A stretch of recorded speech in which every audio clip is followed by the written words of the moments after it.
Volám sa Chris a pochádzam z New Yorku. Vyrastal som v nádhernej, milujúcej rodine.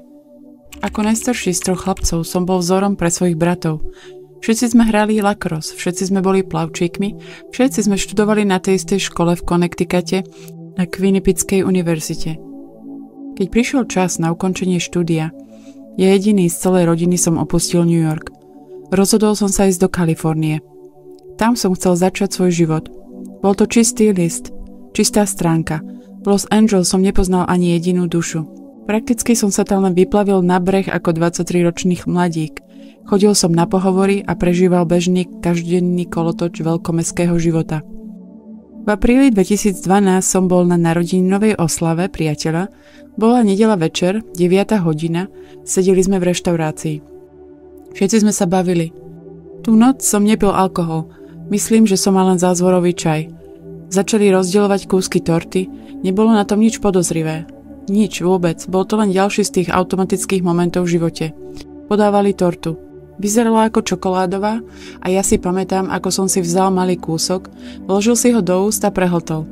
Myslel som si, že niečo v tom je nedopečené. Celý život som mal alergiu na oriešky a arašidy. Nikdy som ich skutočne nejedol.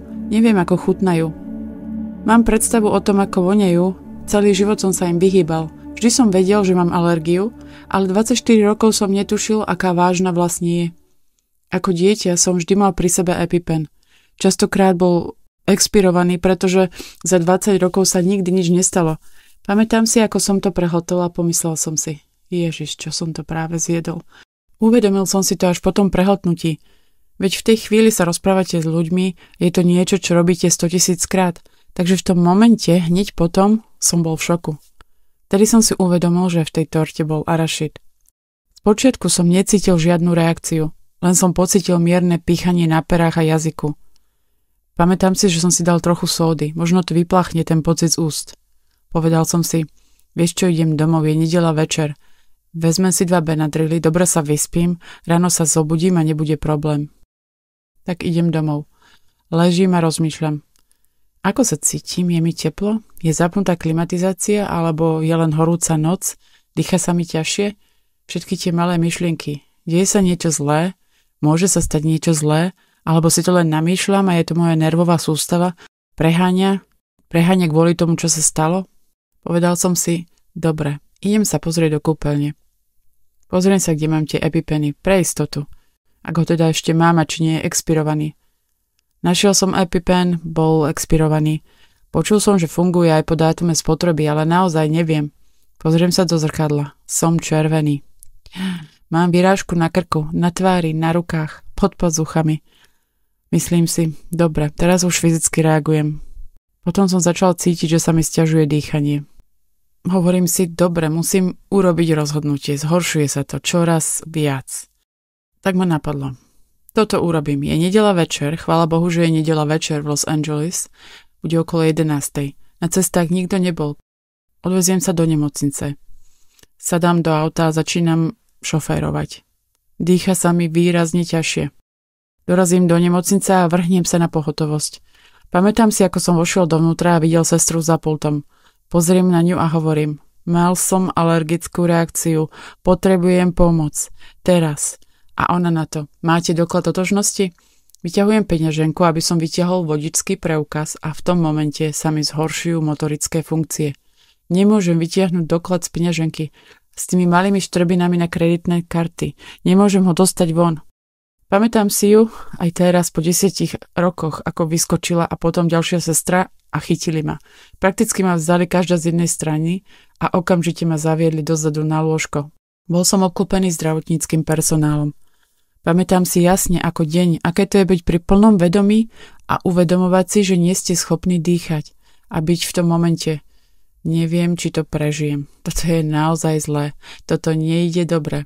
Keď som ležal na tom nemocničnom lôžku a oni začali pracovať, nebol som už schopný hovoriť. Pamätám si, že som prestal hovoriť a stratil som pojem o čase. Čas sa zastavil. Do zápestia mi podávali Benadryl. Mal som epinefrín, bol som na kyslíku. Svietili mi do očí, držali mi otvorené ústa. Anafilaxia neprestávala. Nezastavila sa. Nemohli už zvrátiť. Pamätám si ten pohľad paniky a smútku v očiach doktora, ktorý povedal: Prepačte, nemôžem vás zachrániť. A v tom momente som vedel, že umieram. Nebola tam žiadna zlosť, ani nepriateľstvo, ani žiadna bolesť, nič materiálne. Mizol som. Bol som úplne pripravený zomrieť. A chcem byť jasný, nechcel som to, len som to prijal. A v tom prijatí, v tom momente prijatia sa mi zjavil detko mojej matky a otec mojej matky, ktorý zomrel, keď bola malé dievča. A detko môjho otca, ktorý zomrel, keď som mal asi 2 alebo 3 roky. Prišli za mnou v tom momente a povedali: Nemôžeš zomrieť, máš prácu, ktorú musíš urobiť. Bola to vlna komunikácie. Bolo to také vševedúce porozumenie. Vedel som, že sú to oni. Nebolo to nič z tohto fyzického sveta. Boli to oni, ktorí ma tlačili späť.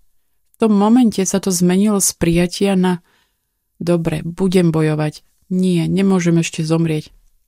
A pamätám si, ako som si vedome hovoril: Nie, nemôžem ešte zomrieť. Dobre, nemôžem ešte zomrieť. Nie, to sa ešte nestane. A v tom momente si pamätám, že som sa dokázal nadýchnuť a cítil som, ako ma ťahajú späť do môjho fyzického tela. Blažený euforický stav bol preč. Bola to neznesiteľná bolesť a ja som len pokračoval v boji.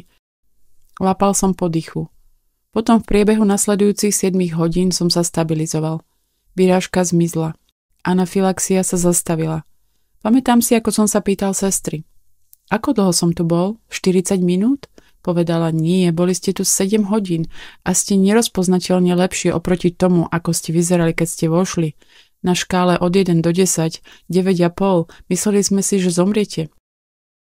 Prepustili ma z nemocnice. Nemal som žiadne pochopenie toho, čo sa stalo, že som mal zážitok blízkej smrti. Alebo čo iné sa dialo, len som si myslel: Nemôžem uveriť, čo sa mi naozaj stalo, musím ísť domov, musím si oddychnúť. A vždy žartujem, vedel som, že som späť, lebo som musel zaplatiť za parkovanie a povedal som si: Dobre, teraz už naozaj som späť. Išiel som domov. Nasledujúce dni boli len fyzickou rekonvalescenciou. Pamätám si, že som mal obrovské bolesti. Tie nasledujúce 2-3 dni celé telo ma bolelo od množstva liekov, ktorými ma napumpovali, aby som sa znova dokázal nadýchnuť. Potom som začal pozorovať, ako sa všetko zmenilo. Pamätám si, že asi 3. deň, keď bolesť zmizla, som sa pohyboval po okolí, vyšiel som von a pocítil som vôňu rúže. Nikdy v živote som nemal extra dobrý čuch a túto rúžu som cítil, voňal dokonale. Pamätám si, ako som vypuchol do plaču. Mal som tieto momenty plaču nad rúžou. Môj zrak sa zresetoval. Vyhýbal som sa slnečnému svetlu. Moja reakcia na veci sa emocionálne a mentálne zmenila. 6 až 7 mesiacov som sa každý deň budil a nevedel som, kto som na emocionálnej, duchovnej a mentálnej úrovni. Počas toho času som nemal žiadnu predstavu o tom, čo je zážitok blízkej smrti. Nikdy som nepočul tú skratku NDE. Nič som o tom nevedel, jednoducho som nemal žiadnu predstavu, čo sa deje. Potom si pamätám, že som si len prehliadal internet a myslel som si, musím niečo nájsť, niečo tu bude o tom, čo sa mne stalo. A narazil som na jednu stránku, pozrel som sa na ňu a bolo na nej napísané: Máte zážitok blízkej smrti? Vymenovali asi 30 príznakov fyzických, mentálnych, emocionálnych. Mal som z toho asi 29 z 30. Povedal som si: Bude to ono. Spojil som sa s vedúcou v komunite z tej webovej stránky, hovoril som s ňou. Povedal som im: Nemám žiadnu predstavu, čo sa deje, neviem, kto som, neviem, čo robím, toto sa mi stalo. Vyrozprával som jej všetko. A ona hovorí: Ach, drahý, mal si zážitok blízkej smrti. Keď som si uvedomil, že som mal zážitok blízkej smrti, dalo mi to rámec toho, čo sa stalo, okrem toho, že som sa dusil na nemocničnom lôžku. Dal som si priestor na hranie sa s duchovnosťou a mal som nejaké základy, bol som otvoreným jasnovidcom, médiám, takže sú tu všetky tie emócie, s ktorými sa musíte vyrovnať.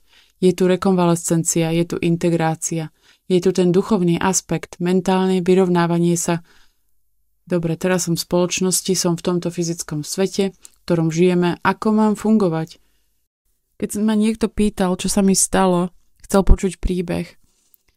som nepovedal všetko. Hovoril som o tom tak asi 50% príbehu a nič o skutočnom zážitku blízkej smrti. Len o tom, ako som mal fyzickú zdravotnú krízu. Nespomínal som duchovnosť, nič o mojich detkoch alebo o tomto procese.